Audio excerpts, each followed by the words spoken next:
अजीज़ान मिल्लत इस्लामिया, अमल अपनी जगह है लेकिन अकीदा अपनी जगह है। अपनी नस्लों को नसीहत करना, मर जाओ तो वसीयत बनवा देना कि वो मोहताज होके तो मरें, गरीब होके तो मरें, लेकिन बदअकीदा होके ना मरें। इसलिए कि ये दुनिया 4 दिन की है, जिंदगानी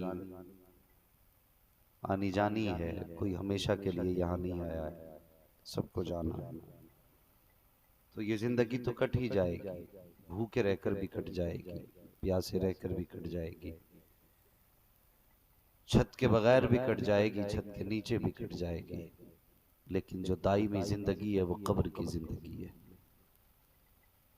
अगर वो अच्छा तो सब अच्छा, अगर वहां खैर नहीं तो कहीं खैर नहीं।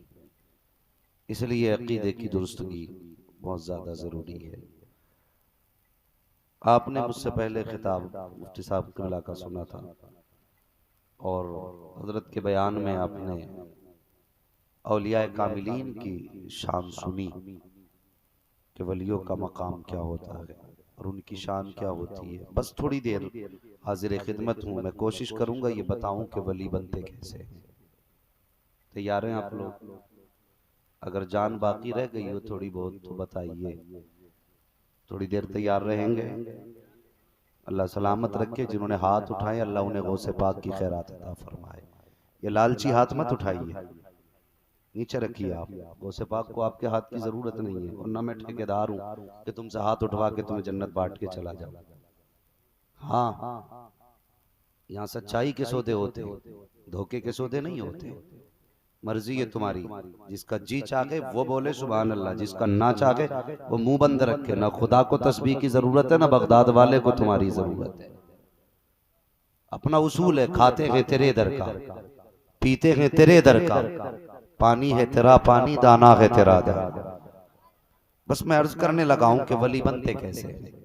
वलियों की शान आपने सुनी, अल्लाह ने क्या वकार क्या मर्तबे वलियों को अता फरमाए हैं। तो नौजवानों बच्चों सुनो, नबुव्वत का दरवाजा बंद है, विलायत का दरवाजा बंद, विलायत का दरवाजा बंद नहीं है।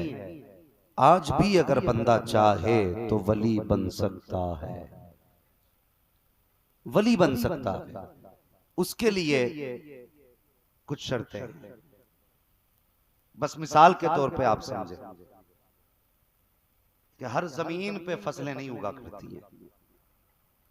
दुनिया घूमने वाले लोग हो, आप भी गाड़ियों में चला करते हो, देखा होगा कहीं कहीं जंगल दूर दूर तक खाली पड़े रहते हैं, लेकिन उनमें कोई खेती नहीं होती है। क्यों?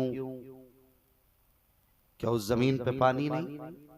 उस जमीन पे बारिश नहीं बरसती? उस जमीन पे भी पानी गिरता है, और जहां पर खेती होती है उस जमीन पे भी पानी गिरता है। पानी पूरी जमीन पे गिरता है, लेकिन जो जमीन उपजाऊ होती है उसी जमीन में फसलें उगा करती है। जो जमीन बंजर होती है उस पे कितना भी पानी बरस जाए वहां फसलें नहीं होती।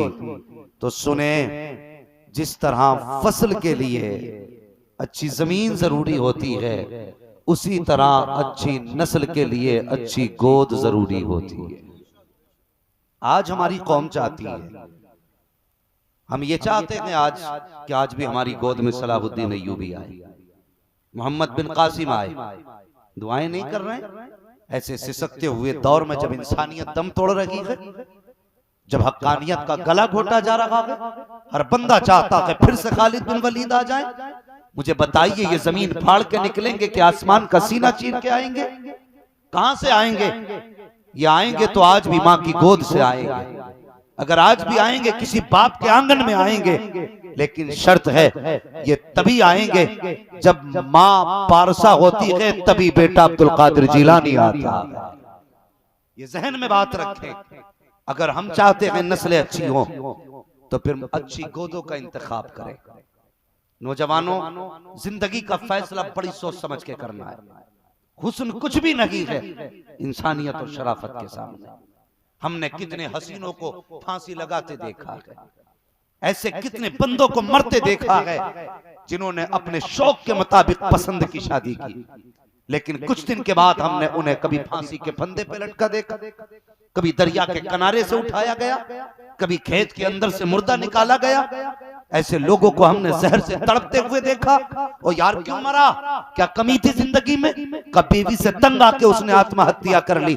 मुझे बता तो सही, तूने पसंद की शादी की, हुस्न तेरी मर्जी का था, जवानी तेरी ख्वाहिश के मुताबिक थी, चाल चलन तेरे एतबार के थे, फिर ये फांसी क्यों लग गई? तुझे जिंदगी से नफरत क्यों हो गई? तो पता ये चला हुस्न कोई चीज नहीं होती है, अगर सबसे बड़ी कोई चीज होती है तो वो शराफत हुआ करती है, वो हया हुआ करती है, वो पारसाई हुआ करती है, वो पाकबाजी हुआ करती है। अगर जिंदगी की बरकतें चाहते हो तो मर्जी से हसीन के दामन में ना जाओ, अगर जिंदगी की भलाई चाहता है तो वो देख जो मुस्तफा ने कहा है।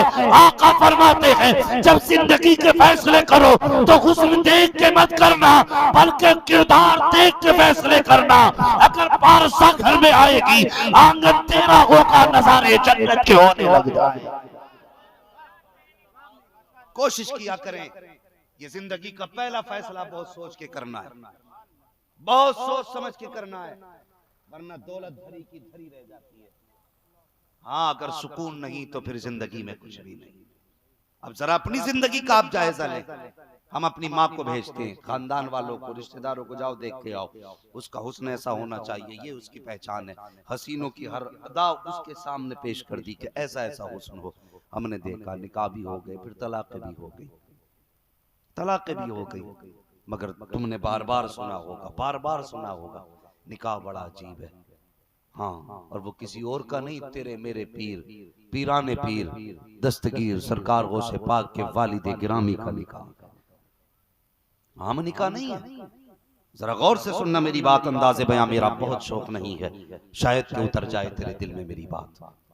सुने मेरी बात को गौर से। क्या किया था सरकार गौसे पाक के वालिद ने? फारसा कितने बड़े थे, दिन भर रोजा रखते, रात भर खड़े होकर नमाज पढ़ते और नमाज में कुरान पढ़ा करते। ये आपकी पारसाई और ये आपका तकवा और ये आपका अमल था। इफ्तार के वक्त क्या किया था? दरिया के किनारे पानी पीने तो गए थे। नई बात तो नहीं है ना, पुरानी बात है ना। अगर बात समझ में आ रही तो फिर बोलिए, ताकि मुझे पता लगे आप सुन रहे हैं। सुभान अल्लाह, तो आपकी मर्जी है, लेकिन जो मैं पूछूं वो बताइए। क्या किया था दरिया के किनारे जाकर? सेब ही तो खाया था, चुरा के खाया था, छीन के खाया था, किसी से, किसी का हक मारा था, किसी से लूटा था, दरिया में बहता रहा था, आपने उठा के खा लिया। बहता रहा था, उठा के खा लिया। दिल ने क्या कहा? अबू साले, ये जो तूने खाया इसके मालिक से पूछा तक नहीं, इसके मालिक से पूछा तक नहीं। एक सेब का टुकड़ा मुंह के अंदर गया, हलक पार किया और दिल ने कह दिया पूछा क्यों नहीं? तो फिर क्या था कि क्या ये कहा कि छोड़ो यार, खा लिया तो खा लिया, ये जो होगा देखा जाएगा, ऐसी बात कही नहीं।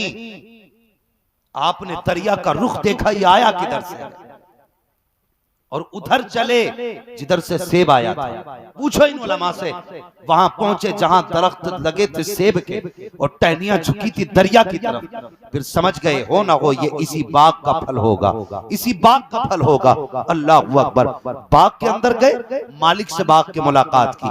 कैसे आना हुआ? जनाब, आपके बाग का एक फल बह के जा रहा था, बिना इजाजत उठा के खाया, बिना इजाजत उठा के खाया, बिना इजाजत उठा के खाया, बस उसकी माफी के लिए आया हूं। अब पूछना चाहता हूं मैं अपनी कौम के गयूर जो नौजवानों से, मुझे बता तो सकी, गौसे पाक के वालिद का अपना तकवा तो ये है कि सेब बहता हुआ आया, आपने उठा के खा लिया, मालिक के पास जा रहे हैं ताकि उससे माफी तलाफी की जाए, जो खाया है उसके बारे में उससे बख्शिश मांगी जाए। मगर मुझे बता तो सकी, आज अपनी दुकानदारी का जायजा ले, आज अपने सौदों का जायजा ले, आज अपने बिजनेस का जायजा ले। जाओ जाकर के दुकानदारों के बाहर तोलो, किसी का 50 ग्राम कम है, किसी का 10 ग्राम कम कम है, किसी का 100 ग्राम कम है। जाओ कपड़े बेचने वालों के गज नापो, कोई 10 सेंटीमीटर कम नाप रहा है, कोई 5 सेंटीमीटर कम नाप रहा है। मेरी कौम तो किधर जा रही है? तुझे किसने बता दिया कि किसी का 10 सेंटीमीटर मारेगा तो तेरी नस्लों का भला हो जाएगा, किसी को 10 ग्राम कम तोल के देगा तो तेरी नस्लों का भला हो जाएगा? हाँ साहिब, हमने तो ऐसी भी पंचायतें देखी है कि आंख मार करके फैसले बदल दिए जाते हैं, गरीबों को हक भी वहां दिया जाता है जहां कोई लेने वाला तक नहीं होता है। तुम्हें क्या लगता है इस तरह नस्लों का भला होगा? ओ खुदा की कसम, नस्लों का भला हक मारने से नहीं होता है, नस्लों का भला रब से मांगने से हुआ होता है। जब वो देता है तो दुनिया भी कामयाब होती है, आखिरत भी कामयाब। नारे तकबीर, नारे रिसालत, मसलके आला हजरत, नारे रिसालत। कोशिश करो मैं आईना को दिखाऊंगा दाग चेहरे के, जिसे खराब लगे सामने से हट जाए। कभी अपने आप को भी आईने के आगे खड़ा करके देखा करो कि हम कौन हैं, क्या कर रहे हैं, हम किस जगह पे चले हैं। जानते हो कयामत के दिन जब हुजूर की उम्मत का कोई फर्द दोजख की तरफ जाएगा, फरिश्ते देख कर रोएंगे और वो दोजख में जाने वाला फर्द कहेगा तुम क्यों रोए? दोजख में तो मैं जा रहा हूं, तुम क्यों रोए? तो फरिश्ते कहेंगे हमें तेरे अजाब से कोई लेना देना नहीं, तुझ पे कौन सी मुसीबत टूटेगी ये तू जाने और रब जाने, तो फिर रोए क्यों? तो फरिश्ते कहेंगे हम ये सोच के रोए कि किसका उम्मती है और कहां जा रहा है। अल्लाह अल्लाह, हुजूर का होते हुए दोजख में जाए, वो जरा सोचें, ख्याल करें। मुझे मालूम है मैं उस कौम से बात कर रहा हूं जो कौम मस्जिदों से जूते चुरा लेती। ये सच्चाई है। बेशक शर्म लगती है जब मस्जिद से ऐलान होता भाई कोई जूते लेके चला गया, बेशक। और ये ऐलान के लिए मस्जिदें बची थी, और तेरे चले गए थे तो कम से कम मुंह बंद कर लेता। अल्लाह, मस्जिदों से ये ऐलान किए जाते हैं फला के चप्पल ले गया कोई। हमारी ऐसी कौम, जाओ जाकर के देखो जहां पर कई मुसलमानों ने अगर पानी का इंतजाम फ्रिज वगैरह चौराहों पे लगे हैं ना, तो वहां जाके देखना मस्जिदों के बाहर गिलास भी अगर रखे तो जंजीरों से बंधे रखे। बेशक मस्जिद के इस्तंजा खाने के लोटे जंजीरों में बंधे हैं। बेशक। क्या जरूरत पड़ी कि जो पानी पीने आता वो लेके चला जाता? इस्तंजे के लोटे इसलिए बांधे गए कि ताकि कोई इसे लेके ना चला जाए। ये हालात है हमारे। सबकी बात नहीं करता इल्ला माशाअल्लाह, बुरा वो न माने जिसकी आदत ऐसी ना हो, लेकिन ये हालात की सच्चाई है जो बताने लगा हूं। अभी तुम 100 रुपए मस्जिद में डाल के देखो, जानबूझ के जेब से गिरा के चेहरा फेर लेना, जुमे की नमाज पढ़ के बाहर निकलोगे 100 का नोट गायब हो चुका होगा, कोई देने वाला नहीं होगा। वो अल्लाह के बंदो हम कहां जा रहे हैं? हमें तो खुदा ने वो कौम बनाया था कि जब गैर मुस्लिम भी परदेश जाया करते थे तो अपनी अमानतें हमारे हवाले करके जाया करते थे, हमें अपनी चीजों का रखवाला बना के जाते थे कि ये मुसलमान है, खयानत नहीं करेगा, ये ईमान वाला है, इसके यहाँ पर चोरी नहीं होती है, इसके सीने में मुस्तफा का इश्क है, इसकी नियत में खोट नहीं है। आज मुझे बता तो सकी, कलमा नबी का पढ़ते हैं, दावा हुजूर से मोहब्बत का करते हैं, मस्जिदों के लोटे सलामत नहीं है, और जाकर के फ्रिजों के गिलास सलामत नहीं है, मस्जिद से नमाज पढ़ के निकले हैं तो जूतियां सलामत नहीं है। हम किस जगह पे चलने लगे हैं, हम किस रास्ते पे चल रहे हैं? मेरी कौम अपने आप को बदलना होगा, बहरहाल बदलना होगा। आज हम कहते फला ने मारा है, फला ने मारा है, हमको किसी ने नहीं मारा, हमको हमारे हालात ने मारा है, हमको हमारे अपने अमाल ने मारा है। मैं इसलिए कहा करता हूँ दिल के भपोले चल उठे सीने के दाग से, इस घर को आग लग गई घर के चिराग से। अपनी नियतें दुरुस्त कर लो, हालात बेहतर कर लो। कहा गया है अगर हलाल की कमाई का 1 रुपया जमीन पे गिर जाता है तो गड्ढा डाल देता है। तो मुझे बता तो सही, आज लाखों के नुकसान हो रहे हैं, कोई उसका हमें मिल नहीं क्यों नहीं रहा है, कोई बदल क्यों नहीं मिल रहा है? वजह यह है कि जैसे कमाया जा रहा है वैसे ही वापस जा रहा है। मेहनत करके हलाल की कमाएंगे तो वो इस तरह साए नहीं होंगे। अगर कमाया के तो उसकी हम ज़कात नहीं दे रहे हैं, पैसा है तो हम उसकी ज़कात नहीं देते हैं, खेती है तो उस नहीं देते हैं। फिर कहते बारिश हो गई, फसल मारी गई, चोरी हो गई, बड़ा बैंक भाग गई है। भागेगी नहीं तो क्या होगा? हुजूर तो फरमाते हैं इस्तेमाल की ज़कात नहीं दी जाती है उसमें खैर नहीं होती है, और जिसकी ज़कात दे दी जाती है आका फरमाते हैं उस माल की गारंटी फिर मदीने वाला मोहम्मद ले रहा है। ना इससे कोई चीज कम हो सकती है ना नुकसान किया जा सकता। वाह वाह वाह वाह वाह, जिंदाबाद जिंदाबाद। हम चले किस जगह पे हैं? बदलो अपने तरीके, और चाहते हो ना आज भी अल्लाह का वली पैदा हो तो फिर नेक गोदे तलाश करके लाओ। बेशक हाँ, रिश्ते भी बड़े अजीब तरीके से होते हैं। पहले लिंटर देखा जाता, घर कैसा लड़की का, अबे घर से निकाह जी। कर रहा है कि लड़की से कर रहा है, घर के बाद बात आगे बढ़ती है। फिर पूछा जाता माली हालत क्या है, फिर बताया जाता है पैसे वाले ठीक ठाक है, चलो अब लड़की देखी जाएगी। लड़की देखने के बाद अभी हाँ नहीं होती, फिर पूछा जाता है कि साहब कैश दोगे, जी जी अगर हाँ हो गई कैश जी। पे या चेक पे तो फिर बंदा खुश होता, कहता ठीक है लड़की पसंद है, वो हया कर, गरीब की जिंदगी दुश्वार न कर। शर्म आनी चाहिए। जो कौम दौलत के लिए दूसरों की इज्जतों से खिलवाड़ करे, मुझे बताओ वो कौम तरक्की कैसे पा सकती है। हो सकता है अगर कोई ऐसा फार्मूला हो तो मुझे भी देके जाना, क्योंकि मुझे तुमसे ज्यादा जरूरत है तरक्की की, मैं भी चाहता हूं आगे बढ़ना, मगर ऐसा कोई फार्मूला नहीं। खुदा के वास्ते गरीबों का जीना मुश्किल ना करें, गरीबों का जीना मुश्किल ना करें। हर बंदा जन्नती होना चाहता है, जन्नती होना चाहता है। तो सुने, किसी गरीब का सहारा बन जाओ। यहाँ तुम गरीब का सहारा बनोगे, मुस्तफा कब्र में तुम्हारा सहारा वाह बन वाह जाएगा। वाह वाह, बेशक बेशक। हाँ, कि ये हालात नहीं, आज बेटियां फांसी नहीं लगा रही, जी आज ऐसे लुटेरों की वजह से जिनकी कैश 10-10 लाख डिमांड होती है, बेशक। उनकी वजह से गरीब बेटियों के बालों पे सफेदी आ गई। आज कोई उन बेटियों का पूछने वाला नहीं। कसूर कितना उनका कि उनका बाप 10 लाख में दामाद नहीं खरीद सकता। बेशक। ये कसूर है उस गरीब बेटी का कि उसका बाप 15 लाख देकर के बेटी के लिए एक शोहर नहीं खरीद पाया। ये कड़वी सच्चाई है। लोग कहते हैं भिखारी वो हैं जिनके हाथ टूटे हुए हैं, मैं कहता हूं वो सिर्फ भिखारी हैं, लेकिन ये इंटरनेशनल भिखारी हैं जो 10 लाख की डिमांड मांगते हैं। और तुमसे अच्छे भिखारी वो हैं जो जामा मस्जिद की सीढ़ी पे बैठ के भीख मांग रहे हैं, जो ठेलों पे बैठ करके भीख मांग रहे हैं। कम से कम वो मांगते हैं, किसी से लेते हैं तो जो देता उसे तो बर्बाद नहीं करते। और ये इतने बड़े भिखारी हैं, जिससे लेते हैं ये उसको बर्बाद करके भिखारी बना दिया। बेशक। कड़वी सच्चाई है। गौस का दामन नहीं छोड़ेंगे, आला हजरत का दामन नहीं छोड़ेंगे। पकड़ा कब है तूने? अपने अमाल बेहतर करो और अपना किरदार बेहतर करो।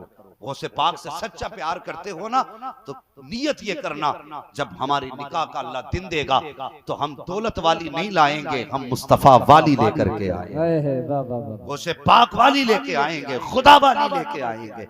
अगर पारसा बेटी घर में आएगी, एक बात बड़ी तकलीफ दे मुझे ये लगती है, होता क्या है, अगर अमीर की बेटी है, अमीर की बेटी है और 1000 दाग उसके दामन में है, तो पैसा उसके हर दाग को छुपा देता है।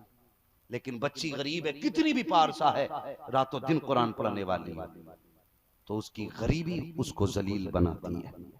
हमारी समाज की नजर में उसका सबसे बड़ा जुर्म होता है कि वो गरीब है। कि नहीं, उसकी आंख अच्छी नहीं, उसका कद अच्छा नहीं, उसका नसब अच्छा नहीं, उसकी अम्मा ने ये किया था, उसके दादा ने ये किया था। खुदा के वास्ते लोगों के ऐब ना खोला करो, ऐब ना खोला करो। हाँ, जो दुनिया में अल्लाह के बंदों के ऐब छुपाएगा, अल्लाह क़यामत में उसके ऐबों पे पर्दा डाल देगा, बेशक। उसके ऐबों पे पर्दा डाल देगा। मेरे बच्चों, परदेश रहते हो, दूर दूर जाया करते हो, अल्लाह तुम्हारी जिंदगी में बरकतें करे, तुम्हारी नस्लों को सलामत रखे, तुम्हारी जायज कमाई में बरकतें करे। जिंदगी का ये फैसला बहुत सोच समझ के करना। आपने फरमाया माफी चाहिए सेब की, क्या कहा था कि मिल जाएगी, वो पहली नजर डाल के देख ली। गौसे पाक की शान मुलायजा करे, पहली नजर डाल के देख ली। कोई आम बंदा तो नहीं होगा जो एक सेब की माफी लेने के लिए आया, देख के कहने लगे माफी तो मिल जाएगी, मेरे बाग की रखवाली करनी पड़ेगी। बाग की रखवाली कोई और होता था, रे एक ही सेब तो खाया था, वो बाग रखाएंगे, चल जो होगा देखा जाएगा, ना कर रहमत कर माओ। आज का बंदा नौजवान ये कह देता, लेकिन वो गौसे पाक के वालिद का मंजूर है। एक रिवायत के मुताबिक 7 साल बाग की रखवाली की, दूसरे रिवायत के मुताबिक 10 साल बाग की रखवाली की। जब मुकर्रर जो मुद्दत थी वो पूरी हो गई, कहने लगे अब माफी मिलेगी, तो वो तो पहचान गए। कहने लगे माफी अभी नहीं, का फिर कब एक शर्त हो रहे का, और शर्त कहा, हाँ का, कौन सी का, मेरी बेटी से निकाह करना पड़ेगा। ये उस वक्त का फैसला, आज का नहीं है। आज अगर नौजवान से अब कोई बात कर ले ना लड़की वाला, तो फिर वो अब्बा कोई साइड कर देता है कि मैं खुद बात कर रहा हूं, तुम साइड हो जाओ।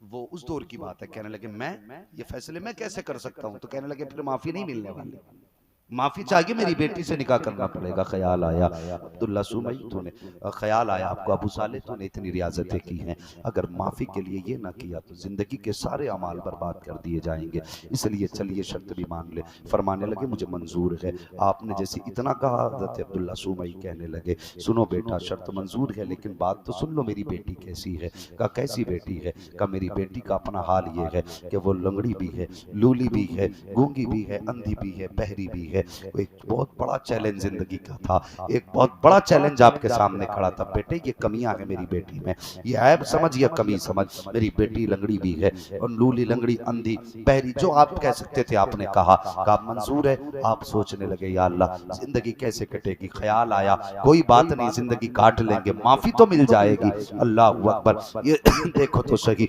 एक माफी के लिए आप कितनी बड़ी कीमत चुकाने के लिए तैयार हैं। आपने उस पर भी हाँ कर दिया। जब हाँ किया आपका निकाह पढ़ाया गया, निकाह हुआ तो आपके ससुर साहब गौसे पाक के नाना कहने लगे जाओ बेटे वो जो सामने मकान देख रहे हो उसी के अंदर तुम्हारी बीबी मेरी बेटी तुम्हारा इंतजार कर रही है। हजरत अबू साले जब उसके दरवाजे पे गए, सब जानते हैं, कुंजी खटखटाई, जैसी कुंजी खटखटाई अंदर से आवाज आई ठहरिए। आप हैरत में थे कि ये आवाज किसकी है। जैसी दरवाजा खुला आप देख करके हैरत में थे, ऐसा लग रहा था कोई आम खातून नहीं बल्कि जन्नत से कोई हूर जमीन पे उतर आई हो, जमीन हूर जमीन पे उतर आई हो।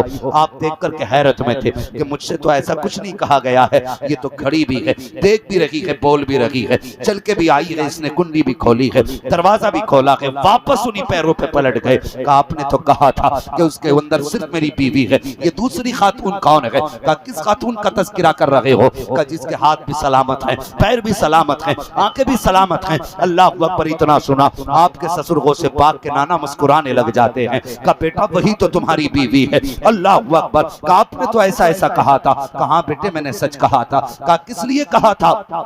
तो वजह यह है कि मेरी बेटी कभी घर के बाहर नहीं निकली, इसलिए मैंने उसको पैरों से लंगड़ी कहा। उसने कभी दुनिया की तरफ शरीयत की हद को पार करके किसी नाजायज चीज की तरफ निगाह नहीं डाली, इसलिए मैंने उसे अंधा भी कहा था।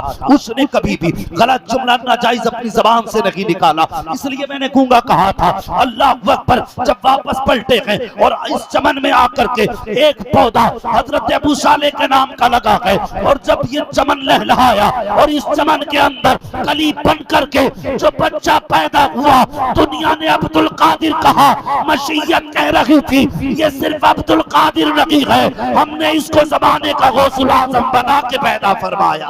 नारे तकबीर, नारे रिसालत, जश्न गौसो ख्वाजा रज़ा कॉन्फ्रेंस, नारे तकबीर, नारे रिसालत। माशाअल्लाह, कोई आम शख्सियत नहीं सरकार गौसे पाक की, आम शख्सियत नहीं, बहुत बड़ी जात सरकार गौसे पाक की है। नसीब वाले हैं वो लोग जो उनकी महफिल सजा के बैठे हैं, मुकद्दर के धनी है, जिसे चाहा दर पे बुला लिया, जिसे चाहा अपना बना लिया। ये बड़े करम के हैं फैसले, ये बड़े नसीब की बात है।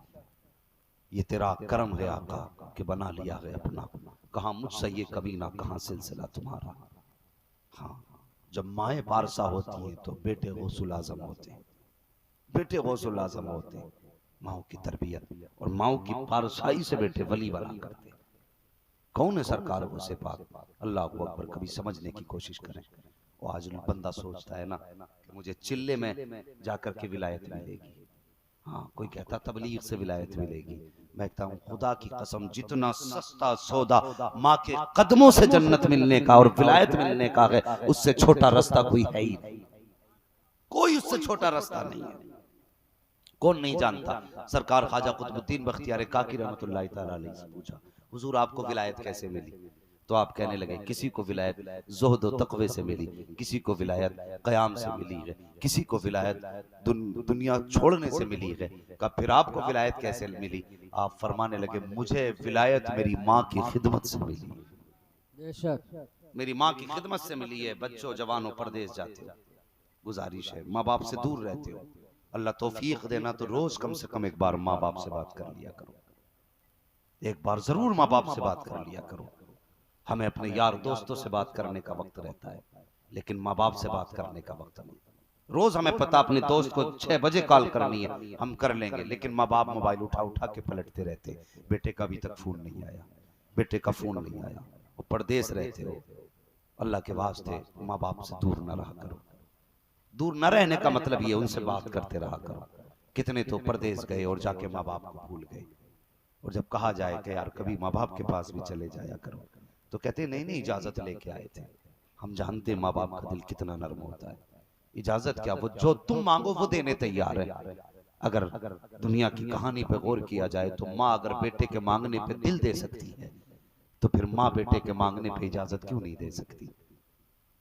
बोलो, दे सकती है ना? तो ये बहाना बना करके माँ बाप से दूर मत हुआ करो, माँ से पूछ के आया हूं।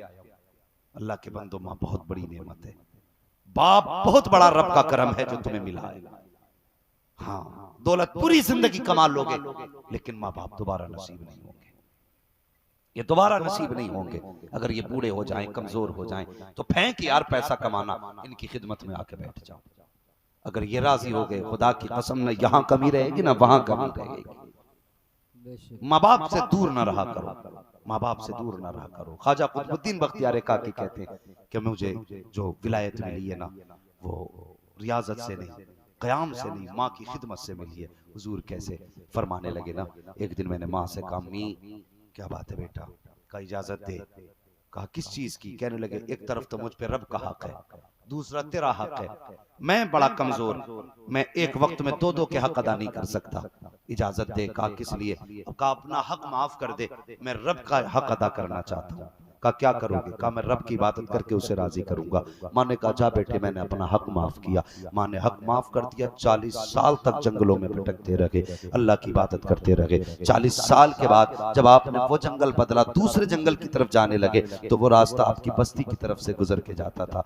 बस्ती की तरफ से वो रास्ता जा रहा था, आपकी निगाह उठी तो अपना घर नजर आया। जब घर नजर आया, 40 साल के बाद अपना दरवाजा देखा, 40 साल के बाद अपने दरवाजे पे निगाह डाली तो ख्याल आया, लगता है माँ है कि नहीं। कहा चलो जब निकल के जा रहे हैं तो एक बार माँ से मुलाकात करके चले जाएं। कहते रात का आधा वक्त गुजर चुका था, मैं दरवाजे पे जाके खड़ा हुआ, मैंने दरवाजे पे दस्तक दी तो अंदर से कोई आवाज ना आई। मैंने देखा नाली के अंदर पानी का, वुजू का पानी बह रहा था। मैं समझ गया मेरी माँ उठी हुई है। अल्लाह अकबर। कहते मैं गया माँ के कदमों में, जाकर के मैंने दरवाजा खटखटाया, माँ ने दरवाजा खोला, मैं अंदर गया। माँ ने कहा बेटे बता तो सही कि तू जिस काम से गया था तेरा काम हुआ कि नहीं? कहने लगे माँ मैं जिस काम से गया था मेरा वो काम तो हुआ ही नहीं। अल्लाह अकबर। फरमाते माँ ने कहा कोई बात नहीं बेटे ठहर जा। कहते मैं तो ठहर गया, लेकिन एक दिन रात को ना मेरी माँ ने पानी मांग लिया। का सर्दी की रात थी, माँ ने उठ के पानी मांगा। मैं गया पानी लेने के लिए, घर में पानी खत्म हो चुका था, थोड़ी देर लग गई, कुएं से पानी लाना था।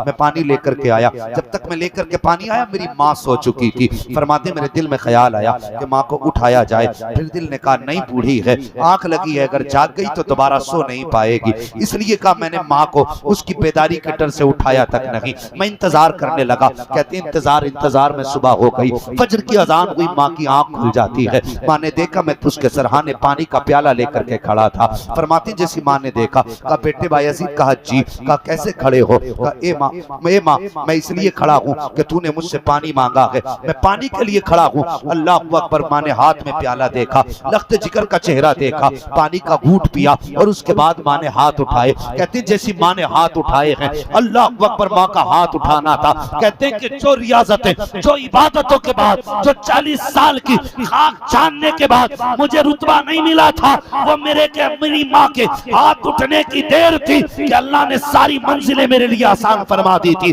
कहते हैं कि जब तक पानी नहीं पिलाया था दुनिया में अंधेरा था, जैसी माँ ने हाथ उठाए हैं मैंने नीचे देखा तो सरा नजर आ रहा था, ऊपर निकाल डाली तो रब का अर्श आज़म नजर आने लगे। वाह वाह वाह वाह, माशाअल्लाह माशाअल्लाह, अल्लाहू अकबर, या रसूल अल्लाह, या रसूल अल्लाह, जिंदाबाद, अल्लाहू अकबर। आज भी विलायत का दरवाजा खुला है, मगर बंदा इसे हासिल तो करे। हम माँ बाप को छोड़ के दुनिया भर की इबादतें कर रहे हैं। जो फर्ज इबादत है वो सब पे लाजिम है, कर्ज है, वो करनी चाहिए, लेकिन अल्लाह की फर्ज इबादत के बाद सबसे ज्यादा जरूरी माँ बाप की फरमाबरदारी करते हैं।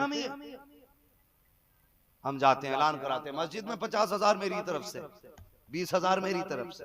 अम्मा 10 रुपए की दवा के लिए परेशान है, क्या करोगे 10-20 हजार मस्जिद में लगा के? जरूरत तो पहले माँ को थी ना, माँ को जरूरत थी, तुमने क्या दिया माँ को? अगर माँ बाप कहते बेटे दवा की जरूरत है, कहते हैं तुम्हारे खर्चे बहुत ज्यादा हो गए, बुढ़ापे की वजह से बीमारियां लगी जाती है, तो मतलब ये तो नहीं तुम्हारी हर बीमारी का इलाज किया जाए।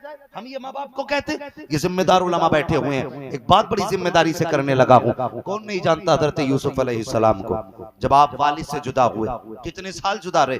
40 साल जुदा रहे। और हजरत यूसुफ अलैहिस्सलाम के वालिद बेटे के गम में इतना रोए कि आपकी आंखों की रोशनी जा चुकी थी। 40 साल के बाद जब हजरत यूसुफ अलैहिस्सलाम तख्त शाही पे बैठ गए और हजरत याकूब अलैहिस्सलाम अपने बेटे से मुलाकात के लिए गए, तो बता तो सही, जो बाप बेटे की जुदाई 40 बरस रही होगी, उन बाप बेटों की मुलाकात का इश्तियाक, एक दूसरे के लिए प्यार कितना बड़ा हुआ होगा, कितनी मोहब्बतें जागी हुई होंगी। 40 साल के बाद जब हजरत याकूब अलैहिस्सलाम हजरत यूसुफ अलैहिस्सलाम से मिले हैं, तो सुनो माँ बाप की शान क्या होती है। 40 साल के बाद मिले हैं और जैसी बाप के चेहरे पे हजरत यूसुफ की निगाह पड़ी है, तो बाप की मोहब्बत में हजरत यूसुफ गुम हो गए और एहतराम के लिए कुर्सी से न उठ सके, बैठे रह गए। बाप के लिए यूसुफ न उठे, और धोखा नहीं, ख्याल नहीं, ऐसा नहीं था कि बाप की तौकीन करना चाहते हो, सिर्फ वजह यह थी बाप का चेहरा देखकर बाप के प्यार में ऐसे गुम गए कि उठना भूल गए थे।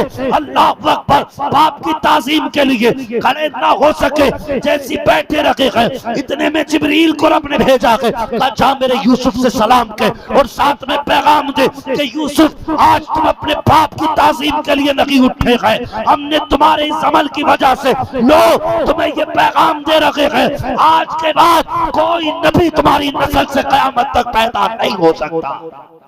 अल्लाह अल्लाह अल्लाह। मुझे बता, हजरत यूसुफ वो नबी हैं कि अब तक जितने बच्चे इनकी नस्ल में पैदा हुए थे मर्द सारे नबी थे, लेकिन बाप के लिए ना उठ सके, और वो भी बाप की तौहीन में नहीं, धोखे।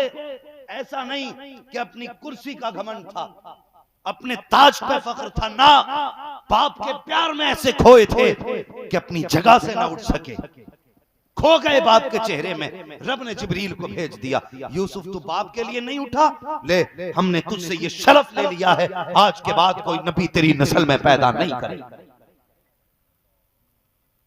अगर नबी बाप के लिए ना उठे तो उससे ये शरफ ले लिया गया, और तेरी मेरी औकात क्या है, हम किस खेत की मूली। आज बेटे बाप को पाइती में भी बैठने जगह नहीं देते, तो कहते हैं हम पे रहमत नहीं, हम पे बरकत नहीं, सोच भी नहीं सकते। याद रखो, सारी दुनिया की दुआएं एक तरफ, माँ बाप की दुआएं एक तरफ। मेरे हुजूर ने फरमाया 3 लोगों की दुआएं फौरन कबूल हो जाती, फौरन, यानी मुंह से निकली और कबूल हो गई। फौरन का मतलब यही है, मुंह से निकली और कबूल। वो 3 लोग कौन? फरमाया गया मुसाफिर की दुआ, जो अल्लाह की रजा के लिए उसके रास्ते में निकले। अगर मुंह से उसके कोई दुआ निकली फौरन कबूल होती है। दूसरे मेरे हुजूर ने फरमाया, एक रिवायत के मुताबिक मजलूम की दुआ, दूसरी रिवायत के मुताबिक शहीद का तज़किरा दूसरी जगह पर है। इन 2 लोगों की दुआएं फौरन कबूल होती है। और तीसरे फरमाया गया माँ बाप की दुआएं। तो याद रखो, जितनी जल्दी दुआएं कबूल होती हैं उतनी जल्दी बद्दुआएं भी कबूल होती हैं। जो बाप है उनसे गुजारिश करूंगा, औलाद कुछ भी कर दे कभी जबान से बद्दुआ न देना। सोच भी नहीं सकते, तुम्हारी जबान से निकला हुआ एक एक जुमला इसके लिए मुकद्दर की लकीर बन जाता है। कितना भी गुस्सा आए बर्दाश्त करना, औलाद को बद्दुआ न देना। और औलाद से गुजारिश है मर जाना, इस नतीजे पे न पहुंचना कि औलाद के लिए माँ बाप बद्दुआ करें, बद्दुआ करें। वरना याद रखें, अगर फरमाया गया एक तरफ 70 औलिया बैठे हो, 70 वली, और एक तरफ माँ बैठी, 70 वली तेरे लिए बद्दुआ करते हो, तन्हा माँ तेरे लिए दुआ करती हो। अल्लाह 70 वलियों की टाल देता है लेकिन माँ की नहीं टाला करता है। जिंदाबाद जिंदाबाद। ये माँ होती है, और ये जरूरी नहीं है माँ राबिया बसरिया हो तभी दुआ कबूल होगी। जी बाप हसन बसरी हो तभी दुआ कबूल होगी, नहीं माँ माँ होती है, चाहे वो पारसा ना हो, कितनी भी बेअमल क्यों ना हो, अगर वो हाथ उठा दे औलाद के हक में ना तो फिर दुआएं टाली नहीं जाती। बेशक तारीख में बनी इसराइल के एक शख्स का तज़किरा आता है, उसका नाम जुरैज था। क्या नाम था? बोले, खत्म कर ली जाए गुफ्तगू, नहीं भी कह रहे हैं और बोलने भी तैयार नहीं, ऐसा लगता है हमसे ज्यादा आप थक चुके हैं। क्या नाम था? जुरैज। और इतना बड़ा आबिद, इतना बड़ा जाहिद था कि इसने दुनिया में आने के बाद इबादत के सिवा कुछ किया ही नहीं। इतना बड़ा आबिद हो जाहिद, और ये वो बच्चा है, ये वो शख्स है जिसकी पारसाई की गवाही एक बच्चे ने दी थी। इतना बड़ा वली, समझ गए ना इसका मकाम कितना होगा? जब से दुनिया में आया इबादत इबादत इबादत इबादत इबादत, कुछ जानता ही नहीं इसके सिवा। लेकिन एक दिन ना ये इबादत में मसरूफ था, दरवाजे पे माँ आ गई। एक वो बोलते हैं ना हम लोग आज की जबान में खानका, एक उसका घर था इबादत खाना, वो बनाया था इसमें, उसी के अंदर इबादत करता था। खानका के अंदर एक दिन माँ आ गई मिलने के लिए, ये इबादत में मसरूफ था। जब माँ ने आके दरवाजा खटखटाया ना, ये इबादत में था, माँ ने दरवाजा खुला देखा, अंदर आ गई। माँ ने बेटे को आवाज दी, कोई जवाब ना आया, फिर आवाज दी, कोई जवाब ना आया। ख्याल आया माँ आई है दरवाजे पे, क्यों ना इससे मुलाकात की जाए।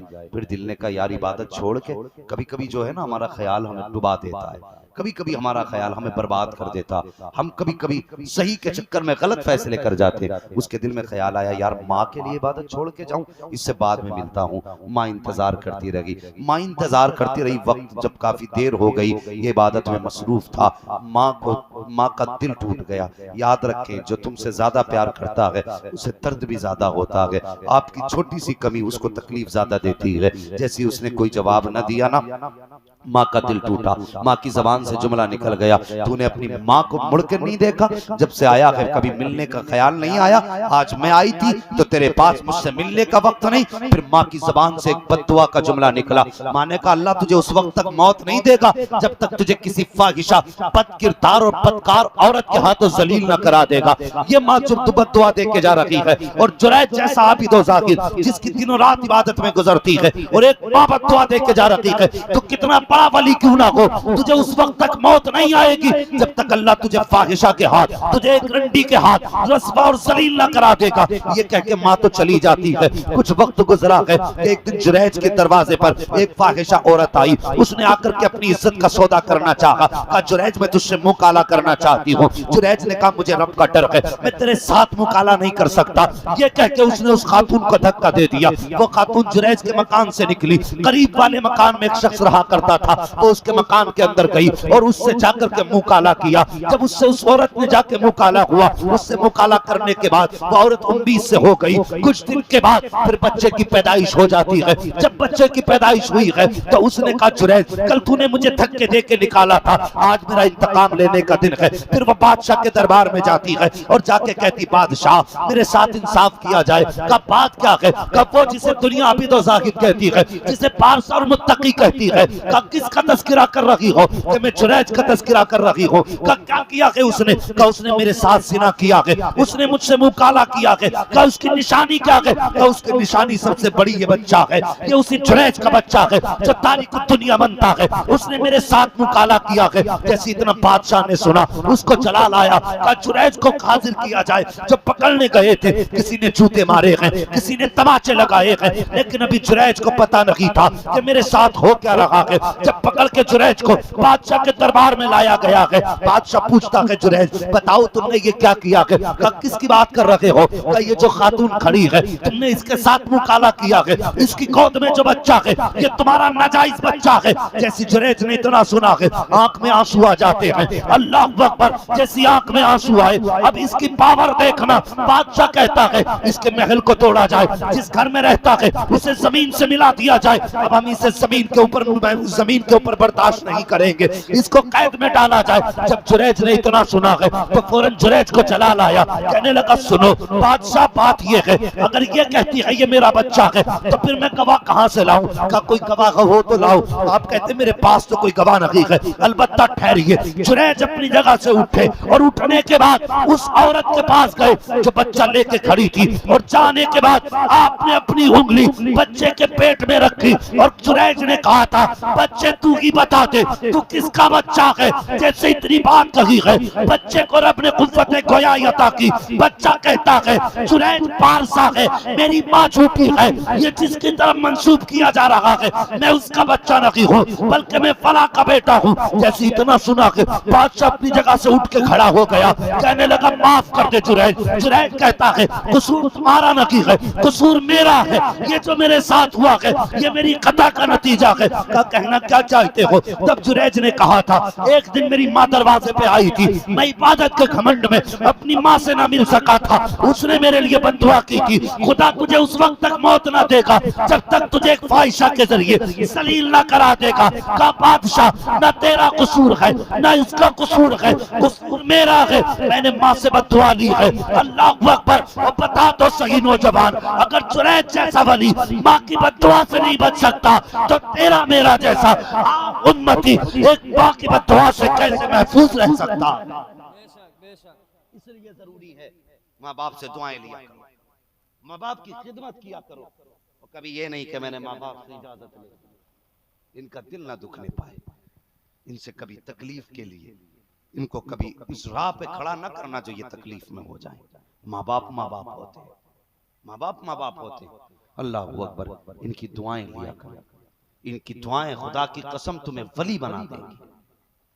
फरमाया गया जो चीज मेहनत से हासिल नहीं की जा सकती उसे माँ की दुआ आसानी से दिला देती है, माँ की दुआ आसानी से दिला देती है। इसलिए विलायत के पीछे अक्सर माओ का हाथ होता है। ये याद रखना, तारीख पढ़े सारे औलिया की, उनमें अक्सर ऐसे वली मिलेंगे जिनकी विलायत के पीछे माँ का हाथ होता है। हाँ, माँ का हाथ हुआ करता है। बाबा फरीदगंज शक्कर को कौन नहीं जानता, माँ के जरिए वली बन गए। माएं पारसा होती, बेटे मुत्तकी पैदा होते, बेटे मुत्तकी पैदा होते। और ये ना समझना कि सिर्फ गौसे पाक ही साहिब करामत है या सिर्फ आपके वालिद ही वो साहिब करामत है। आपकी फूफी भी करामत में कम नहीं थी। आपकी फूफी भी अपने वक्त की बहुत बड़ी वलिया गुजरी है। नाम हजरत आयशा है। हाँ, बारिश नहीं हो रही थी ना, तो औरतों ने मशवरा किया बारिश नहीं हो रही है, चलो गौसे पाक की फूफी के पास चलते हैं, आयशा के, हजरत आयशा के पास। आके कहने लगी मोहतरमा सैयदजादी दुआ करें, बारिश नहीं हो रही है। आपने झाड़ू ली, सहन में झाड़ू लगाई, आसमान की तरफ देखा, कहने लगे मेरे मालिक झाड़ू मैंने लगाई है, छिड़काव तू कर दे। इतना कहने की देर थी, जो धूप से तप रही थी जमीन जरा सी देर में बारिश की बूंदों से ठंडी होती नजर आ रही थी। ये गौसे पाक की फूफी की शान है। बता जिस नस्ल में नस्ल दर नस्ल वली हो उनमें गौसे पाक पैदा नहीं होंगे तो फिर कौन पैदा होगा?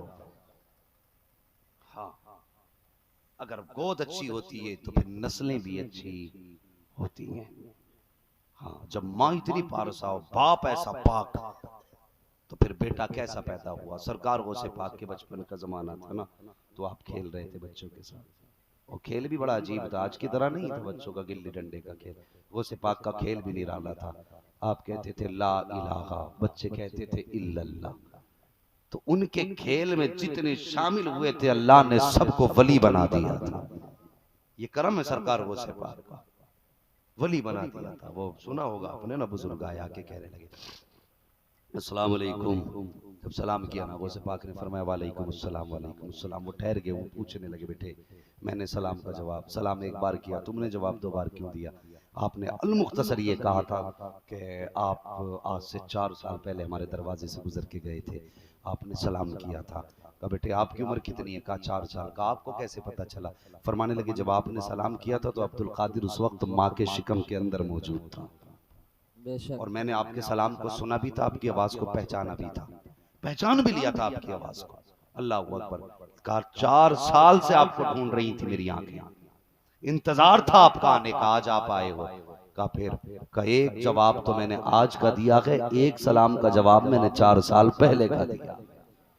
ये सरकार गौसे पाक की शान है, ये बचपन का मर्तबा। अल्लाह अकबर। और फिर बता, जिसका बचपन ऐसा हो उसकी जवानी कैसी होगी, जवानी कैसी होगी। आपकी रिजाई अम्मी एक दिन आ गई, आके कहने लगी बेटे अब्दुल कादिर जी, अम्मा आज तुझसे मैं मुलाकात के लिए किसी खास वजह से आई हूँ। पूछो क्या बात है अम्मा। कहने लगी बेटे जब तुम छोटे थे मैं तुम्हें दूध पिलाती थी, तो कभी कभी ऐसा होता था मेरी गोद से छलांग लगाते थे और गायब हो जाते थे, कहाँ चले जाते थे। तो कहने लगे अम्मा जब मैं तुम्हारी गोद से गायब होता था तो सूरज के अंदर चला जाता था। आज साइंस से पूछो सूरज कितना गर्म है, ये कहते हैं कि 1.5 लाख किलोमीटर दूर से ही आदमी को जला देगा, इतनी गर्मी सूरज की। 1.5 लाख किलोमीटर के फासले से ये आदमी को जला देगा। गौसे पाक फरमाते मैं सूरज के अंदर चला जाता था। तो आपकी रिजाई अम्मी कहने लगी अब्दुल कादिर बताओगे क्या तुम बचपन में सूरज में चले जाते थे, भी चले जाओगे। तो मुस्कुरा के कहने लगे अम्मी वो अब्दुल कादिर का बचपन था, जवानी है, वो बचपन था जवानी है। कहा जा सकते हो कि नहीं। फरमाने लगे कि मैं वो बचपन था जो अब्दुल कादिर सूरज में जाता था, आज सूरज में इतनी ताकत नहीं जो अब्दुल कादिर को अपने अंदर समा सके। कहा कितनी ताकत है। कहा माँ आज खुदा ने तेरे अब्दुल कादिर को वो शान अता की है कि ऐसे 1000 सूरज भी आ जाएं अब्दुल कादिर के सीने में आके गुम हो सकते हैं। ये गौसे पाक की जवानी है, वो बचपन था ये जवानी। अल्लाह अकबर। पूछो इन उलमा से, गौसे पाक ने एक पैर पे खड़े होकर पूरा कुरान काबा शरीफ में पढ़ा, पूरा कुरान शरीफ पढ़ा। और पढ़ने के बाद जब फारिग हुए गैब से आवाज आई अब्दुल कादिर मांग क्या मांगता है, मांग क्या मांगता है। इतनी बात कही ना तो आप कहने लगे मालिक तू खूब जानता है जो अब्दुल कादिर को चाहिए। फिर आवाज आई नहीं अब्दुल कादिर आज तू मांगेगा हम देंगे। तो गौसे पाक कहने लगे मालिक तू खुद अपने कर्म से दे दे, तू खूब जो जानता है जो मुझे चाहिए। तो रब ने फरमाया जा अब्दुल कादिर क़यामत तक जो तेरा होगा वो मेरा होगा, जो तेरा होगा वो मेरा होगा, जिसने तेरे हाथ में हाथ दे दिया वो मेरा हो गया। कहने लगे मालिक कितने ऐसे भी तो होंगे ना जो मेरा जमाना नहीं पाएंगे लेकिन मुझसे मोहब्बत करेंगे, और तेरा दावा वादा है कि जो मेरे हाथ में हाथ देगा वो मेरा। आवाज आई अब्दुल कादिर जा जो तेरे सिलसिले में दाखिल हो जाएगा हम उसकी भी मगफिरत करवा देंगे। कहने लगे मालिक कुछ ऐसे भी होंगे जहां तक मेरा सिलसिला ना पहुंचे लेकिन मेरे तज़किरे सुनेंगे और मुझसे प्यार करेंगे। तो आवाज आई अब्दुल कादिर जा जो ये कह देगा मैं अब्दुल कादिर का हूं मैं उसकी भी मगफिरत फरमा दूंगा। ये शान सरकार गौसे पाक की। गौसे पाक फरमाते थे मैंने खुद जहन्नम के दरोगा से मुलाकात की और उससे पूछा बता कोई कादरी भी तेरे पास से गुजरेगा कि नहीं। उसने कहा हुजूर मुझे किसी कादरी को दोज़ख में डालने की इजाजत नहीं है, ये शरफ है कादरी होना, ये बरकत है कादरियत। ओ लोगों तभी आला हज़रत फरमाते हैं कादरी कर कादरी रख कादरियों में उठा कदर अब्दुल कादिर कुदरत नुमा के वास्ते। हाँ सच्चे पक्के कादरी रहिए, गौसे पाक से सच्चा प्यार कीजिए, उनसे मोहब्बत कीजिए। अल्लाह ताला जिन बच्चों ने इस महफिल को सजाया मेहनतें की हैं कोशिशें की हैं, अल्लाह उन बच्चों की कोशिशों को अपनी बारगाह में कबूल फरमाए और उनकी मेहनतों को अपनी बारगाह में कबूल फरमाए और मौला करीम उनको दोनों जहान की नेमतें बरकत अता फरमाए। 2 बज चुके हैं मोहतरम, 2 घंटे से स्टेज पे बैठे हैं हम भी, 2 बज चुके हैं और मजा तब तक ही आता जब तक लोग दिलजमी से सुने। ठीक है जब उठना बैठना आदमी शुरू कर देता है तो फिर समझ में आ जाता कि अब थक गए। हम पलटते नहीं बेजान किताबों के वर्क, हम वो पढ़ते हैं जो चेहरों पे लिखा होता है। हाँ बस आपने इतना देर सुना मोहब्बत से सुना। अल्लाह ताला इस तज़किरे को हम सब के लिए जरिए निजात बनाए, हम सब के लिए बख्शिश का जरिया बनाए और मौला करीम हम सब को सरकार गौसे पाक की गुलामी में मौत अता फरमाए और क़यामत के दिन उन्हीं के गुलामों की सफ में हम सबको जगह इनायत फरमाए। या अय्युहल्लज़ीना आमनुत्तकुल्लाह व कूनू मअस-सादिक़ीन, ऐ ईमान वालो अल्लाह से डरो और सच्चों के साथ हो जाओ, सच्चों के साथ हो जाओ, अल्लाह से डरो गुनाहों से बचना है, फराइज पे अमल करना है, और जितने भी कामों से शरीयत ने रोका है हमें उनसे दूर रहना है। जब नेक अमल करेंगे तो शैतान छीन सकता है हमारे अमाल को। उन अमाल की हिफाजत के लिए हमें वलियों के दामन से वाबस्ता रहना है, हमें वलियों के दामन से वाबस्ता रहना है। आले रसूल औलाद अली सैयद साहब क़िबला तशरीफ फरमा है, इनकी अजमतें हम और आप कैसे बयान कर सकते हैं। इमाम शाफई रहमतुल्लाहि तआला अलैहि से किसी ने कहा था हुजूर सैयद की जरा शान बयान करें, सैयद का अपना मर्तबा क्या है। आपने कहा था मैं सैयद की शान क्या बयान करूं, इनकी शान तो ये है कि अगर इन पे दुरूद न पढ़े तो हमारी नमाज ही मुकम्मल नहीं हुआ करती है। ये रुतबे सैयदों के हैं। आला हज़रत फरमाते हैं तेरी नस्ल पाक में है बच्चा बच्चा नूर का, तू है ऐने नूर तेरा सब घराना नूर का। आला हज़रत फरमाते हैं कैसे आकाओं का बंदा हूँ रजा, बोल बाले मेरी सरकारों के बच्चों हुए अगलात उनको माफ फरमाए रब्बे कायनात। जिंदगी ने दिया साथ फिर होगी मुलाकात, चमन रहा फूल खिलेंगे जिंदगी रही फिर मिलेंगे, मुसाफिर हैं हम भी मुसाफिर हो तुम भी, किसी मोड़ पर फिर मुलाकात होगी। फकीरान आए सदा कर चले, सदा खुश रहो ये दुआ कर चले। सारे लोग कलमा शरीफ पढ़ लीजिए, ला इलाहा। कलमा तो कम से कम इतनी जोर से पढ़ लें कि हुजूर के बेटे के कानों तक आवाज आ जाए, और ये कलमा हमारे लिए जरिए निजात बने। ये कलमा तो हमेशा बार बार हमने पढ़ा है, लेकिन आज मुस्तफा के बेटे के सामने पढ़ो ताकि कयामत में कोई हमारे कलमे का जमानती भी नजर आ जाए, गवाह भी हो। इनको गवाह बना के तरह पढ़े ला इलाहा इल्लल्लाहु मुहम्मदुर रसूलुल्लाह अस्तगफिरुल्लाह रब्बी मिन कुल्ली ज़ंबिन व अतूबु इलैहि व मा अलैना इल्लल बलाग। अस्सलामु अलैकुम व रहमतुल्लाहि व बरकातहू।